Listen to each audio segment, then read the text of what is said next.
The Red-Headed League. I had called upon my friend, Mr. Sherlock Holmes, one day in the autumn of last year, and found him in deep conversation with a very stout, florid-faced, elderly gentleman with fiery red hair. With an apology for my intrusion, I was about to withdraw when Holmes pulled me abruptly into the room and closed the door behind me. "You could not possibly have come at a better time, my dear Watson," he said cordially. "I was afraid that you were engaged." "So I am, very much so." "Then I can wait in the next room." "Not at all. This gentleman, Mr. Wilson, has been my partner and helper in many of my most successful cases, and I have no doubt that he will be of the utmost use to me in yours also." The stout gentleman half rose from his chair and gave a bob of greeting, with a quick little questioning glance from his small, fat, encircled eyes. "Try the settee," said Holmes, relapsing into his armchair and putting his fingertips together, as was his custom when in judicial moods. "I know, my dear Watson, that you share my love of all that is bizarre and outside the conventions and humdrum routine of everyday life. You have shown your relish for it by the enthusiasm which has prompted you to chronicle, and, if you will excuse my saying so, somewhat to embellish so many of my own little adventures." "Your cases have indeed been of the greatest interest to me," I observed. "You will remember that I remarked the other day, just before we went into the very simple problem presented by Miss Mary Sutherland, that for strange effects and extraordinary combinations we must go to life itself, which is always far more daring than any effort of the imagination." A proposition which I took the liberty of doubting. "You did, Doctor, but none the less you must come round to my view, for otherwise I shall keep on piling fact upon fact on you, until your reason breaks down under them and acknowledges me to be right. Now, Mr. Jabez Wilson here has been good enough to call upon me this morning, and to begin a narrative which promises to be one of the most singular which I have listened to for some time. You have heard me remark that the strangest and most unique things are very often connected not with the larger but with the smaller crimes, and occasionally, indeed, where there is room for doubt whether any positive crime has been committed. As far as I have heard, it is impossible for me to say whether the present case is an instance of crime or not, but the course of events is certainly among the most singular that I have ever listened to. Perhaps, Mr. Wilson, you would have the great kindness to recommence your narrative. I ask you not merely because my friend Dr. Watson has not heard the opening part, but also because the peculiar nature of the story makes me anxious to have every possible detail from your lips. As a rule, when I have heard some slight indication in the course of events, I am able to guide myself by the thousands of other similar cases which occur to my memory. In the present instance, I am forced to admit that the facts are, to the best of my belief, unique." The portly client puffed out his chest with an appearance of some little pride, and pulled a dirty and wrinkled newspaper from the inside pocket of his greatcoat. As he glanced down the advertisement column, with his head thrust forward and the paper flattened out upon his knee, I took a good look at the man, and endeavored, after the fashion of my companion, to read the indications which might be presented by his dress or appearance. I did not gain very much, however, by my inspection. Our visitor bore every mark of being an average, commonplace British tradesman, obese, pompous, and slow. He wore rather baggy grey shepherd's check trousers, a not over-clean black frock-coat, unbuttoned in the front, and a drab waistcoat with a heavy brassy Albert chain, and a square pierced bit of metal dangling down as an ornament. A frayed top hat and a faded brown overcoat with a wrinkled velvet collar lay upon a chair beside him. Altogether, look as I would, there was nothing remarkable about the man save his blazing red head, and the expression of extreme chagrin and discontent upon his features. Sherlock Holmes's quick eye took in my occupation, and he shook his head with a smile as he noticed my questioning glances. Beyond the obvious facts that he has at some time done manual labor, that he takes snuff, that he is a Freemason, that he has been in China, and that he has done a considerable amount of writing lately, I can deduce nothing else." Mr. Jabez Wilson started up in his chair, with his forefinger upon the paper, but his eyes upon my companion. "How, in the name of good fortune, did you know all that, Mr. Holmes?" he asked. "How did you know, for example, that I did manual labor? It's as true as gospel, for I began as a ship's carpenter." "Your hands, my dear sir. Your right hand is quite a size larger than your left. You have worked with it, and the muscles are more developed." "Well, the snuff, then, and the Freemasonry." "I won't insult your intelligence by telling you how I read that, especially as, rather against the strict rules of your order, you use an arc and compass breastpin." "Ah, of course, I forgot that. But the writing?" "What else can be indicated by that right cuff, so very shiny for 5 inches, and the left one with the smooth patch near the elbow where you rested upon the desk?" "Well, but China?" "The fish that you have tattooed immediately above your right wrist could only have been done in China. I have made a small study of tattoo marks, and have even contributed to the literature of the subject. That trick of staining the fish's scales of a delicate pink is quite peculiar to China. When, in addition, I see a Chinese coin hanging from your watch-chain, the matter becomes even more simple." Mr. Jabez Wilson laughed heavily. "Well, I never," said he. "I thought at first that you had done something clever, but I see that there was nothing in it after all." "I begin to think, Watson," said Holmes, "that I make a mistake in explaining. Omne ignotum pro magnifico, you know, and my poor little reputation, such as it is, will suffer shipwreck if I am so candid. Can you not find the advertisement, Mr. Wilson?" "Yes, I have got it now," he answered, with his thick red finger planted halfway down the column. "Here it is. This is what began it all. You just read it for yourself, sir." I took the paper from him and read as follows: "To the Red-Headed League. On account of the bequest of the late Ezekiah Hopkins, of Lebanon, Pennsylvania, USA, there is now another vacancy open which entitles a member of the League to a salary of £4 a week for purely nominal services. All red-headed men who are sound in body and mind and above the age of 21 years are eligible. Apply in person on Monday at 11 o'clock to Duncan Ross, at the offices of the League, 7 Pope's Court, Fleet Street." "What on earth does this mean?" I ejaculated after I had twice read over the extraordinary announcement. Holmes chuckled and wriggled in his chair, as was his habit when in high spirits. "It is a little off the beaten track, isn't it?" said he.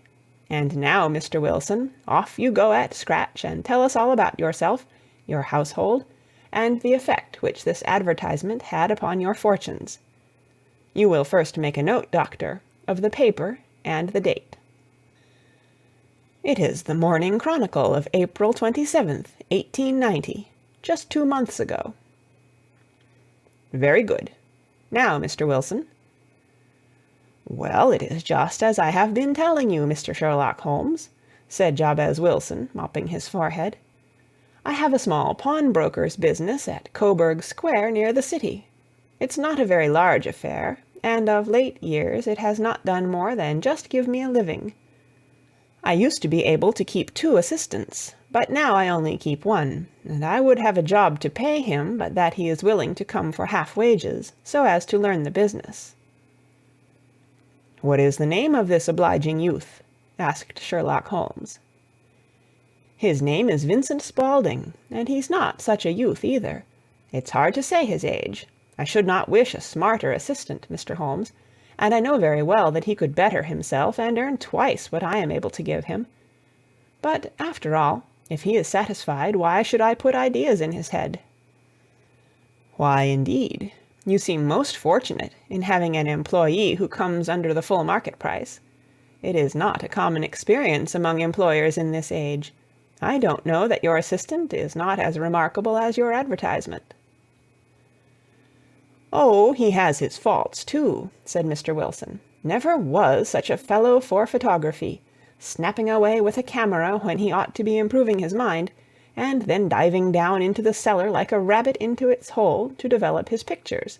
That is his main fault, but on the whole he's a good worker. There's no vice in him." "He is still with you, I presume?" "Yes, sir. He and a girl of 14 who does a bit of simple cooking and keeps the place clean. That's all I have in the house, for I am a widower, and never had any family. We live very quietly, sir, the three of us, and we keep a roof over our heads and pay our debts, if we do nothing more." The first thing that put us out was that advertisement. Spaulding, he came down into the office just this day 8 weeks, with this very paper in his hand, and he says, "I wish to the Lord, Mr. Wilson, that I was a red-headed man." "Why's that?" I asks.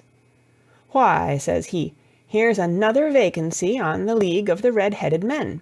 It's worth quite a little fortune to any man who gets it, and I understand that there are more vacancies than there are men, so that the trustees are at their wits' end what to do with the money. If my hair would only change color, here's a nice little crib all ready for me to step into." "Why, what is it then?" I asked.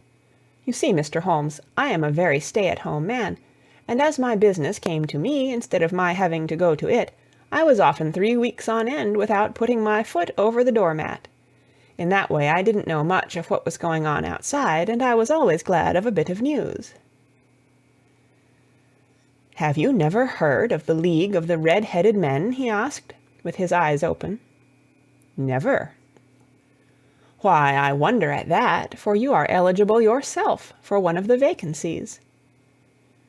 "And what are they worth?" I asked. "Oh, merely a couple of hundred a year, but the work is slight, and it need not interfere very much with one's other occupations." Well, you can easily think that that made me prick up my ears, for the business has not been over good for some years, and an extra couple of hundred would have been very handy. "Tell me all about it," said I. "Well," said he, showing me the advertisement, "you can see for yourself that the League has a vacancy, and there is the address where you should apply for particulars. As far as I can make out, the League was founded by an American millionaire, Ezekiah Hopkins, who was very peculiar in his ways. He was himself red-headed, and he had a great sympathy for all red-headed men, so when he died it was found that he had left his enormous fortune in the hands of trustees, with instructions to apply the interest to the providing of easy berths to men whose hair is of that color. From all I hear, it is splendid pay and very little to do." "But," said I, "there would be millions of red-headed men who would apply." "Not so many as you might think," he answered. "You see, it is really confined to Londoners and to grown men. This American had started from London when he was young, and he wanted to do the old town a good turn. Then again, I have heard it is no use your applying if your hair is light red, or dark red, or anything but real bright, blazing, fiery red. Now, if you cared to apply, Mr. Wilson, you would just walk in, but perhaps it would hardly be worth your while to put yourself out of the way for the sake of a few £100. Now, it is a fact, gentlemen, as you may see for yourselves, that my hair is of a very full and rich tint, so that it seemed to me that if there was to be any competition in the matter, I stood as good a chance as any man that I had ever met. Vincent Spaulding seemed to know so much about it that I thought he might prove useful, so I just ordered him to put up the shutters for the day, and to come right away with me. He was very willing to have a holiday, so we shut the business up and started off for the address that was given us in the advertisement. I never hope to see such a sight as that again, Mr. Holmes. From north, south, east, and west, every man who had a shade of red in his hair had tramped into the city to answer the advertisement. Fleet Street was choked with red-headed folk, and Pope's Court looked like a coster's orange barrow. I should not have thought there were so many in the whole country as were brought together by that single advertisement. Every shade of colour they were: straw, lemon, orange, brick, Irish setter, liver, clay. But, as Spaulding said, there were not many who had the real vivid flame-coloured tint. When I saw how many were waiting, I would have given it up in despair, but Spaulding would not hear of it. How he did it I could not imagine, but he pushed and pulled and butted until he got me through the crowd and right up to the steps which led to the office. There was a double stream upon the stair, some going up in hope and some coming back dejected, but we wedged in as well as we could, and soon found ourselves in the office. "Your experience has been a most entertaining one," remarked Holmes, as his client paused and refreshed his memory with a huge pinch of snuff. "Pray continue your very interesting statement." There was nothing in the office but a couple of wooden chairs and a deal table, behind which sat a small man with a head that was even redder than mine. He said a few words to each candidate as he came up, and then he always managed to find some fault in them which would disqualify them. Getting a vacancy did not seem to be such a very easy matter after all. However, when our turn came, the little man was much more favourable to me than to any of the others, and he closed the door as we entered, so that he might have a private word with us.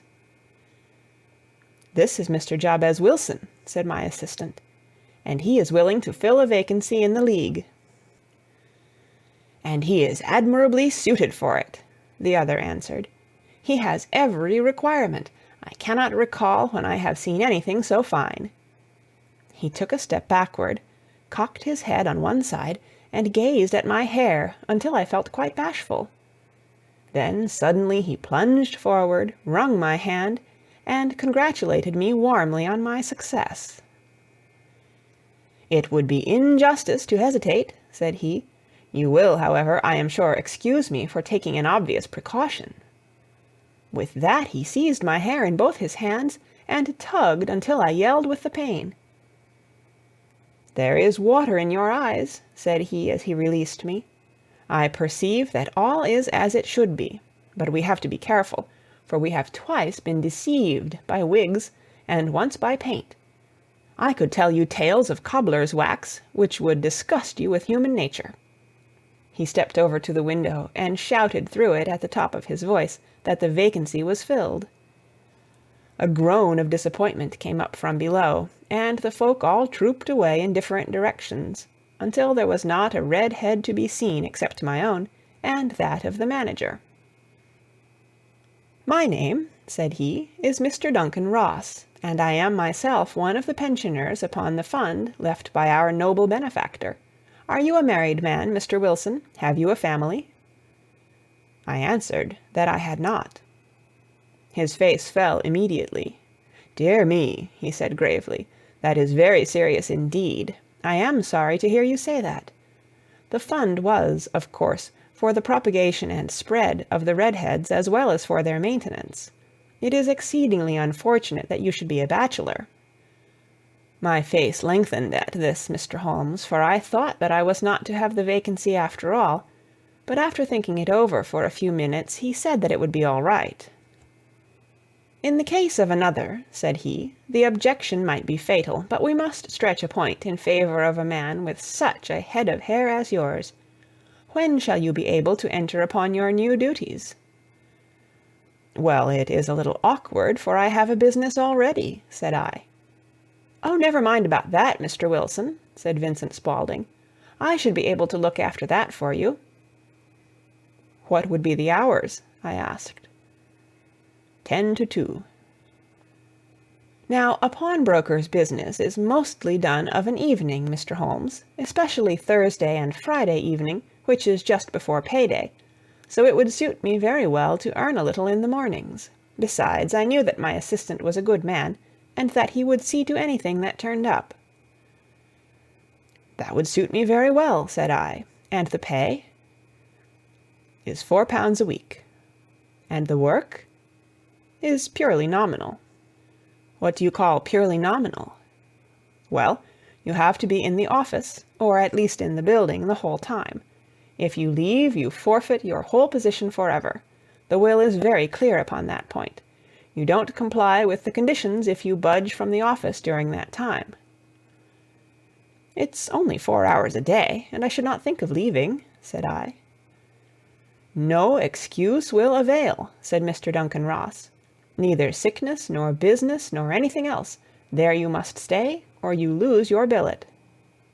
"And the work?" "Is to copy out the Encyclopaedia Britannica. There is the first volume of it in that press. You must find your own ink, pens, and blotting paper, but we provide this table and chair. Will you be ready tomorrow?" "Certainly," I answered. "Then good-bye, Mr. Jabez Wilson, and let me congratulate you once more on the important position which you have been fortunate enough to gain." He bowed me out of the room, and I went home with my assistant, hardly knowing what to say or do, I was so pleased at my own good fortune. Well, I thought over the matter all day, and by evening I was in low spirits again, for I had quite persuaded myself that the whole affair must be some great hoax or fraud, though what its object might be I could not imagine. It seemed altogether past belief that anyone could make such a will, or that they would pay such a sum for doing anything so simple as copying out the Encyclopaedia Britannica. Vincent Spaulding did what he could to cheer me up, but by bedtime I had reasoned myself out of the whole thing. However, in the morning I determined to have a look at it anyhow, so I bought a penny bottle of ink, and with a quill pen and 7 sheets of foolscap paper I started off for Pope's Court. Well, to my surprise and delight, everything was as right as possible. The table was set out ready for me, and Mr. Duncan Ross was there to see that I got fairly to work. He started me off upon the letter A, and then he left me, but he would drop in from time to see that all was right with me. At 2 o'clock he bade me good day, complimented me upon the amount that I had written, and locked the door of the office after me. This went on day after day, Mr. Holmes, and on Saturday the manager came in and planked down 4 golden sovereigns for my week's work. It was the same next week, and the same the week after. Every morning I was there at 10, and every afternoon I left at 2. By degrees Mr. Duncan Ross took to coming in only once of a morning, and then after a time he did not come in at all. Still, of course, I never dared to leave the room for an instant, for I was not sure when he might come, and the billet was such a good one and suited me so well that I would not risk the loss of it. 8 weeks passed away like this, and I had written about abbots, and archery, and armor, and architecture, and Attica, and hoped with diligence that I might get on to the bees before very long. It cost me something in foolscap, and I had pretty nearly filled a shelf with my writings. And then suddenly the whole business came to an end. To an end? Yes, sir, and no later than this morning. I went to my work as usual at 10 o'clock, but the door was shut and locked, with a little square of cardboard hammered on to the middle of the panel with a tack. Here it is, and you can read for yourself. He held up a piece of white cardboard about the size of a sheet of notepaper. It read in this fashion: "The Red-Headed League is dissolved. October 9, 1890. Sherlock Holmes and I surveyed this curt announcement, and the rueful face behind it, until the comical side of the affair so completely overtopped every other consideration that we both burst out into a roar of laughter. "I cannot see that there is anything very funny," cried our client, flushing up to the roots of his flaming head. "If you can do nothing better than laugh at me, I can go elsewhere." "No, no," cried Holmes, shoving him back into the chair from which he had half risen. "I really wouldn't miss your case for the world. It is most refreshingly unusual, but there is, if you will excuse my saying so, something just a little funny about it. Pray, what steps did you take when you found the card upon the door?" "I was staggered, sir. I did not know what to do. Then I called at the offices round, but none of them seemed to know anything about it. Finally, I went to the landlord, who is an accountant living on the ground floor, and I asked him if he could tell me what had become of the Red-Headed League. He said that he had never heard of any such body. Then I asked him who Mr. Duncan Ross was. He answered that the name was new to him. "Well," said I, "the gentleman at number 4. "What, the red-headed man?" "Yes." "Oh," said he, "his name was William Morris. He was a solicitor, and was using my room as a temporary convenience until his new premises were ready. He moved out yesterday." "Where could I find him?" "Oh, at his new offices. He did tell me the address. Yes, 17 King Edward Street, near St. Paul's." I started off, Mr. Holmes, but when I got to that address, it was a manufactory of artificial knee-caps, and no one in it had ever heard of either Mr. William Morris or Mr. Duncan Ross. "And what did you do then?" asked Holmes. "I went home to Saxe-Coburg Square, and I took the advice of my assistant. But he could not help me in any way. He could only say that if I waited I should hear by post. But that was not quite good enough, Mr. Holmes. I did not wish to lose such a place without a struggle, so, as I had heard that you were good enough to give advice to poor folk who were in need of it, I came right away to you." "And you did very wisely," said Holmes. "Your case is an exceedingly remarkable one, and I shall be happy to look into it. From what you have told me, I think that it is possible that graver issues hang from it than might at first sight appear." "Grave enough," said Mr. Jabez Wilson. "Why, I have lost £4 a week." "As far as you are personally concerned," remarked Holmes, "I do not see that you have any grievance against this extraordinary league.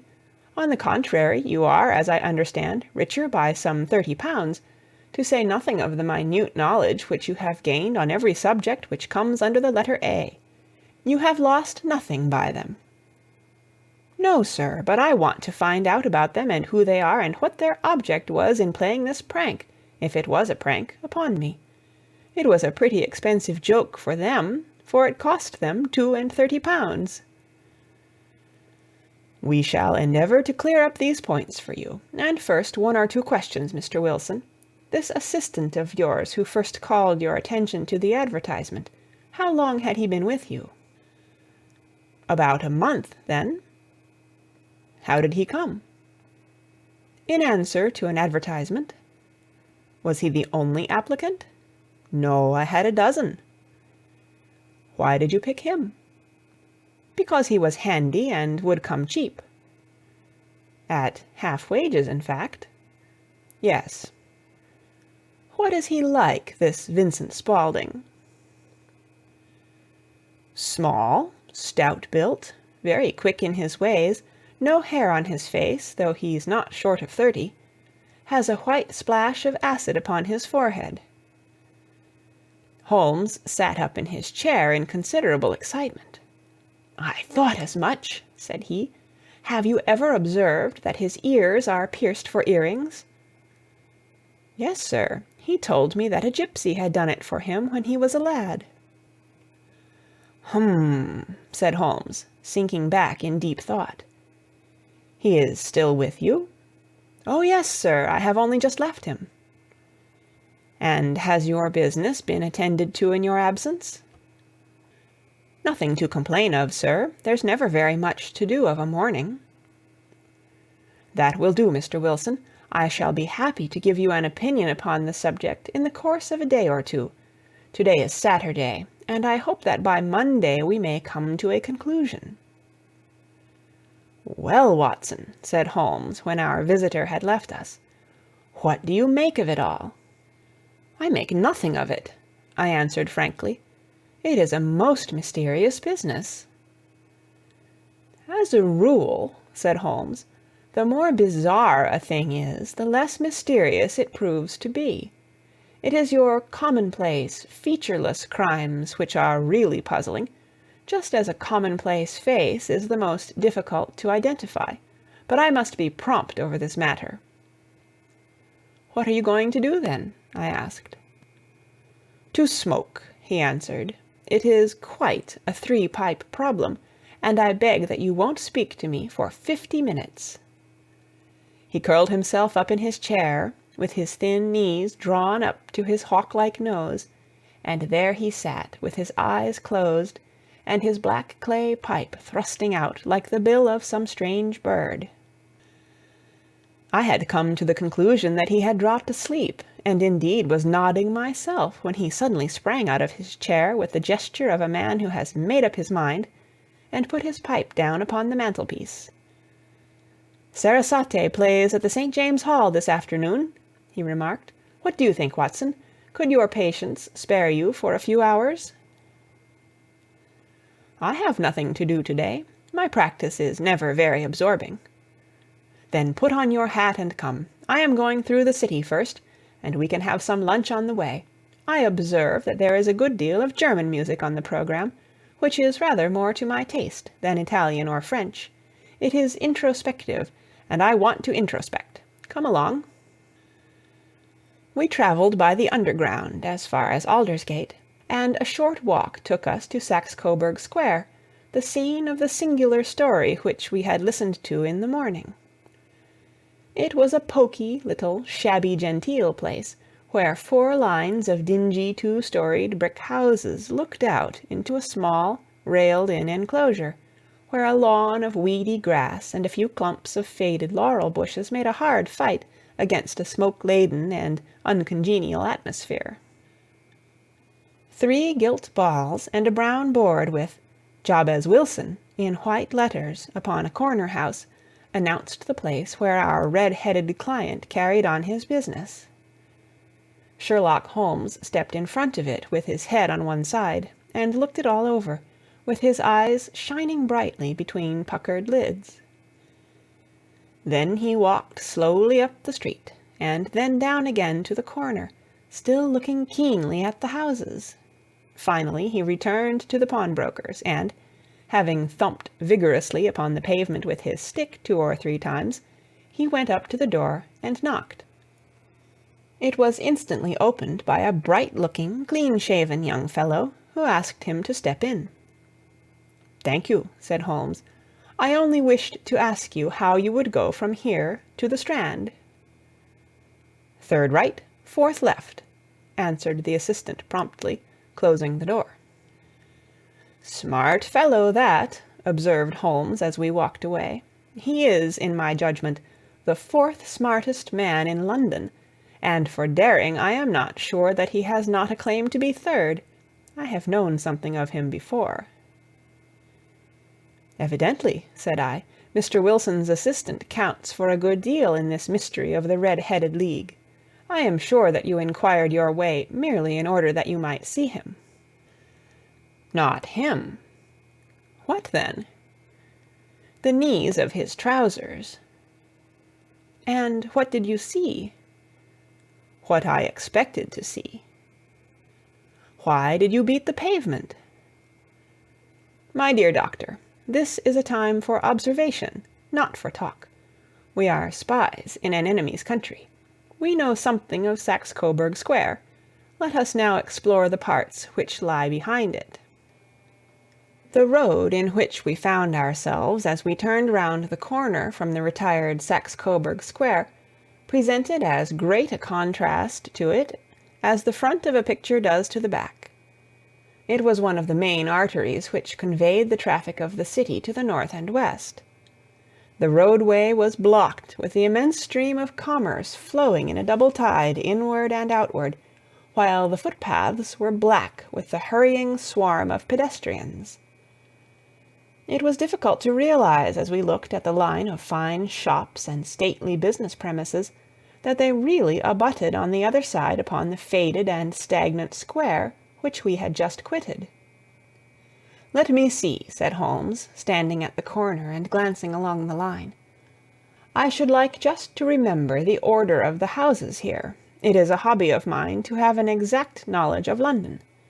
There is Mortimer's, the tobacconist, the little newspaper shop, the Coburg branch of the City and Suburban Bank, the Vegetarian Restaurant, and McFarland's Carriage Building Depot. That carries us right on to the other block. And now, Doctor, we've done our work, so it's time we had some play. A sandwich and a cup of coffee, and then off to Violin Land, where all is sweetness and delicacy and harmony, and there are no red-headed clients to vex us with their conundrums. My friend was an enthusiastic musician, being himself not only a very capable performer, but a composer of no ordinary merit. All the afternoon he sat in the stalls, wrapped in the most perfect happiness, gently waving his long, thin fingers in time to the music, while his gently smiling face and his languid, dreamy eyes were as unlike those of Holmes the sleuth-hound, Holmes the relentless, keen-witted, ready-handed criminal agent, as it was possible to conceive. In his singular character the dual nature alternately asserted itself, and his extreme exactness and astuteness represented, as I have often thought, the reaction against the poetic and contemplative mood which occasionally predominated in him. The swing of his nature took him from extreme languor to devouring energy, and, as I knew well, he was never so truly formidable as when, for days on end, he had been lounging in his armchair amid his improvisations and his black-letter editions. Then it was that the lust of the chase would suddenly come upon him, and that his brilliant reasoning power would rise to the level of intuition, until those who were unacquainted with his methods would look askance at him as on a man whose knowledge was not that of other mortals. When I saw him that afternoon so enwrapped in the music at St. James's Hall, I felt that an evil time might be coming upon those whom he had set himself to hunt down. "You want to go home, no doubt, Doctor," he remarked as we emerged. "Yes, it would be as well." "And I have some business to do which will take some hours. This business at Coburg Square is serious." "Why serious?"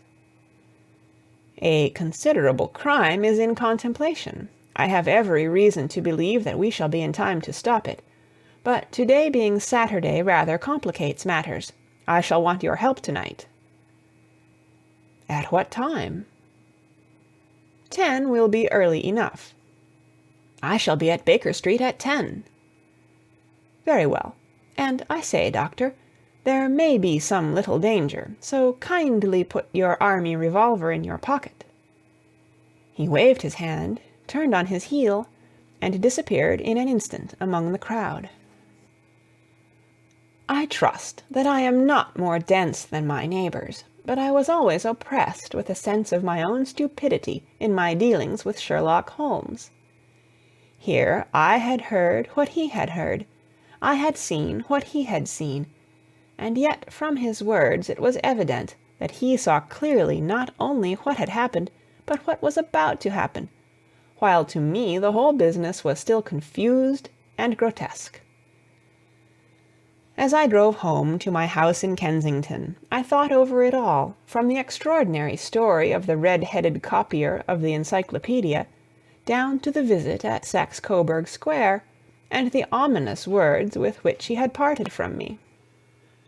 What was this nocturnal expedition, and why should I go armed?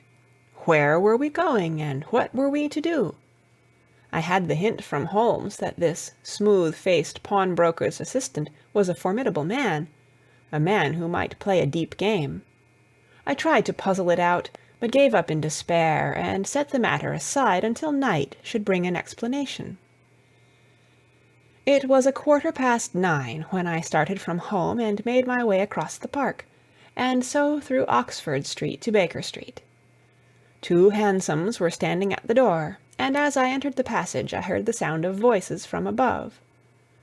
On entering his room I found Holmes in animated conversation with 2 men, one of whom I recognized as Peter Jones, the official police agent, while the other was a long, thin, sad-faced man, with a very shiny hat, and an oppressively respectable frock-coat. "Ha! Our party is complete," said Holmes, buttoning up his pea-jacket, and taking his heavy hunting crop from the rack. "Watson, I think you know Mr. Jones of Scotland Yard. Let me introduce you to Mr. Merryweather, who is to be our companion in to-night's adventure." "We're hunting in couples again, Doctor, you see," said Jones in his consequential way. "Our friend here is a wonderful man for starting a chase.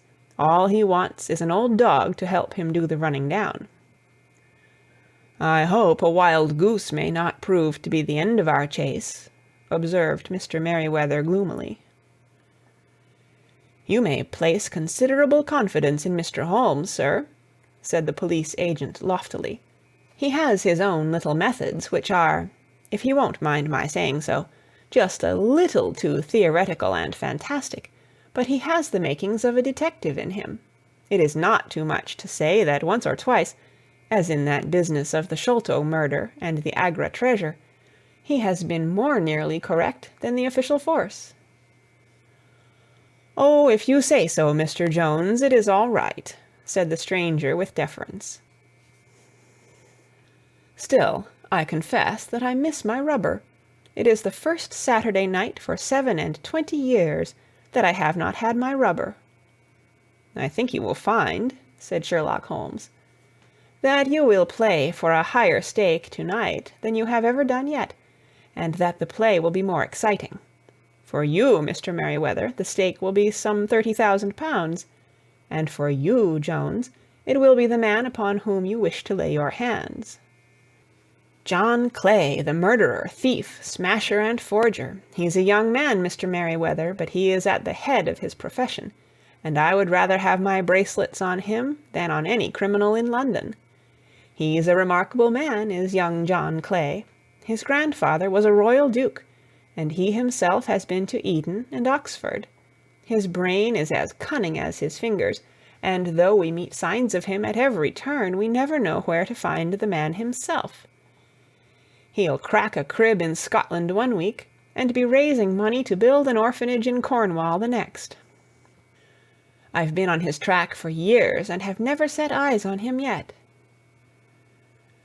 I hope that I may have the pleasure of introducing you to-night. I've had one or two little turns also with Mr. John Clay, and I agree with you that he is at the head of his profession. It is past 10, however, and quite time that we started. If you two will take the first hansom, Watson and I will follow in the second." Sherlock Holmes was not very communicative during the long drive, and lay back in the cab humming the tunes which he had heard in the afternoon. We rattled through an endless labyrinth of gas-lit streets until we emerged into Farrington Street. "We are close there now," my friend remarked. "This fellow Merryweather is a bank director, and personally interested in the matter. I thought it as well to have Jones with us also. He is not a bad fellow, though an absolute imbecile in his profession. He has one positive virtue. He is as brave as a bulldog, and as tenacious as a lobster if he gets his claws upon anyone. Here we are, and they are waiting for us." We had reached the same crowded thoroughfare in which we had found ourselves in the morning. Our cabs were dismissed, and, following the guidance of Mr. Merryweather, we passed down a narrow passage and through a side door, which he opened for us. Within there was a small corridor, which ended in a very massive iron grate. This also was opened, and led down a flight of winding stone steps, which terminated at another formidable gate. Mr. Merryweather stopped to light a lantern, and then conducted us down a dark, earth-smelling passage, and so, after opening a third door, into a huge vault or cellar, which was piled all round with crates and massive boxes.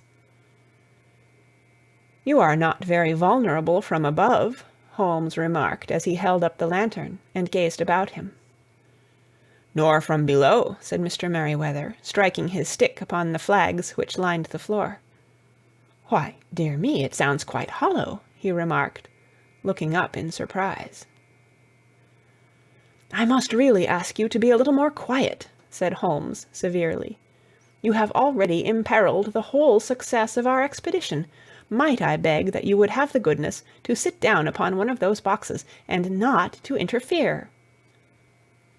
The solemn Mr. Merryweather perched himself upon a crate, with a very injured expression upon his face, while Holmes fell upon his knees upon the floor, and, with the lantern and a magnifying lens, began to examine minutely the cracks between the stones. A few seconds sufficed to satisfy him, for he sprang to his feet again, and put his glass in his pocket. "We have at least an hour before us," he remarked, "for they can hardly take any steps until the good pawnbroker is safely in bed. Then they will not lose a minute, for the sooner they do their work, the longer time they will have for their escape. We are at present, Doctor, as no doubt you have divined, in the cellar of the City branch of one of the principal London banks. Mr. Merryweather is the chairman of directors, and he will explain to you that there are reasons why the more daring criminals of London should take a considerable interest in this cellar at present."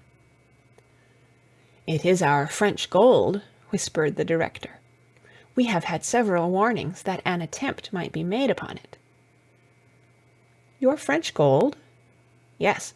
We had occasion some months ago to strengthen our resources, and borrowed for that purpose 30,000 Napoleons from the Bank of France. It has become known that we have never had an occasion to unpack the money, and that it is still lying in our cellar. The crate upon which I sit contains 2,000 Napoleons, packed between layers of lead foil. Our reserve of bullion is much larger at present than is usually kept in a single branch office, and the directors have had misgivings upon the subject." "Which were very well justified," observed Holmes. "And now it is time that we arranged our little plans. I expect that within an hour matters will come to a head. In the meantime, Mr. Merryweather, we must put the screen over that dark lantern." "And sit in the dark?" "I am afraid so. I had brought a pack of cards in my pocket, and I thought that, as we were a partie carrée, you might have your rubber after all. But I see that the enemy's preparations have gone so far that we cannot risk the presence of a light. And first of all we must choose our positions. These are daring men, and though we shall take them at a disadvantage, they may do us some harm unless we are careful. I shall stand behind this crate, and do you conceal yourselves behind those. Then, when I flash a light upon them, close in swiftly. If they fire, Watson, have no compunction about shooting them down." I placed my revolver, cocked, upon the top of the wooden case behind which I crouched. Holmes shot the slide across the front of his lantern, and left us in pitch darkness. Such an absolute darkness as I have never before experienced. The smell of hot metal remained to assure us that the light was still there, ready to flash out at a moment's notice.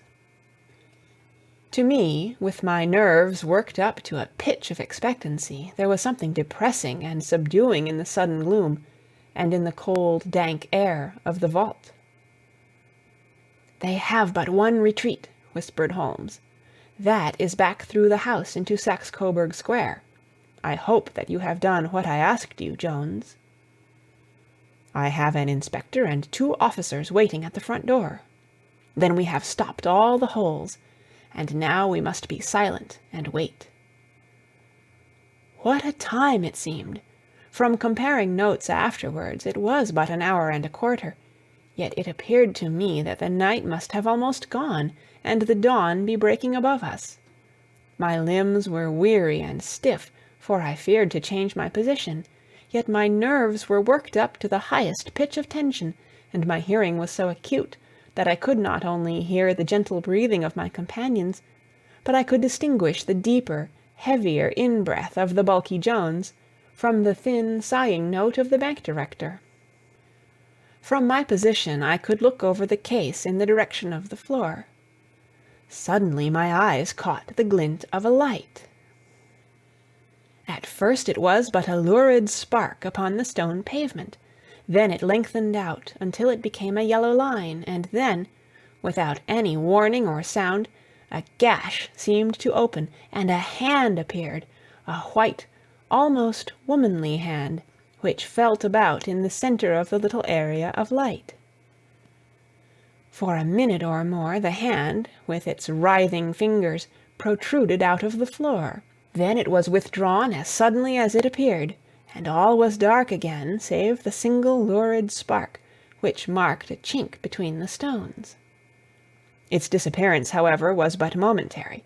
With a rending, tearing sound, one of the broad, white stones turned over upon its side, and left a square, gaping hole, through which streamed the light of a lantern.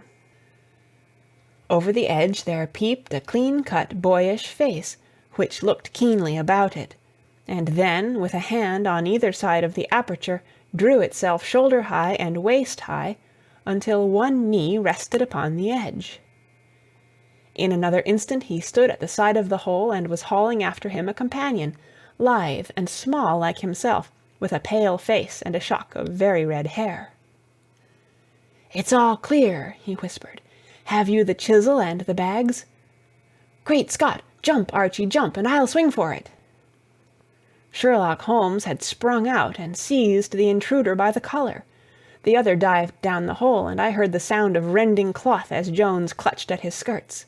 The light flashed upon the barrel of a revolver, but Holmes's hunting crop came down on the man's wrist, and the pistol clinked upon the stone floor. "It's no use, John Clay," said Holmes blandly. "You have no chance at all." "So I see," the other answered, with the utmost coolness. "I fancy that my pal is all right, though I see you have got his coat-tails." "There are 3 men waiting for him at the door," said Holmes. "Oh, indeed. You seem to have done the thing very completely. I must compliment you." "And I you," Holmes answered. "Your red-headed idea was very new and effective." "You'll see your pal again presently," said Jones. "He's quicker at climbing down holes than I am. Just hold out while I fix the derbies." "I beg that you will not touch me with your filthy hands," remarked our prisoner as the handcuffs clattered upon his wrists. "You may not be aware that I have royal blood in my veins. Have the goodness also, when you address me, always to say 'sir' and 'please.'" "All right," said Jones, with a stare and a snigger. "Well, would you please, sir, march upstairs, where we can get a cab to carry your highness to the police station?" "That is better," said John Clay serenely. He made a sweeping bow to the 3 of us, and walked quietly off in the custody of the detective. "Really, Mr. Holmes," said Mr. Merryweather, as we followed them from the cellar, "I do not know how the bank can thank you or repay you. There is no doubt that you have detected and defeated, in the most complete manner, one of the most determined attempts at bank robbery that have ever come within my experience." "I have had 1 or 2 little scores of my own to settle with Mr. John Clay," said Holmes. "I have been at some small expense over this matter, which I shall expect the bank to refund, but beyond that I am amply repaid by having had an experience which is in many ways unique, and by hearing the very remarkable narrative of the Red-Headed League. You see, Watson," he explained in the early hours of the morning as we sat over a glass of whiskey and soda in Baker Street, "it was perfectly obvious from the first that the only possible object of this rather fantastic business for the advertisement of the League, and the copying of the encyclopedia, must be to get this not over-bright pawnbroker out of the way for a number of hours every day. It was a curious way of managing it, but really it would be difficult to suggest a better. The method was no doubt suggested to Clay's ingenious mind by the colour of his accomplice's hair. The £4 a week was a lure which must draw him, and what was it to them who were playing for thousands? They put in the advertisement, one rogue has the temporary office, the other rogue incites the man to apply for it, and together they manage to secure his absence every morning in the week. From the time that I heard of the assistant having come for half wages, it was obvious to me that he had some strong motive for securing the situation. But how could you guess what the motive was? Had there been a woman in the house, I should have suspected a mere vulgar intrigue. That, however, was out of the question. The man's business was a small one, and there was nothing in his house which could account for such elaborate preparations, and such an expenditure as they were at. It must, then, be something out of the house. What could it be? I thought of the assistant's fondness for photography, and his trick of vanishing into the cellar. The cellar! There was the end of this tangled clue. Then I made inquiries as to this mysterious assistant, and found that I had to deal with one of the coolest and most daring criminals in London. He was doing something in the cellar, something which took many hours a day for months on end. What could it be, once more?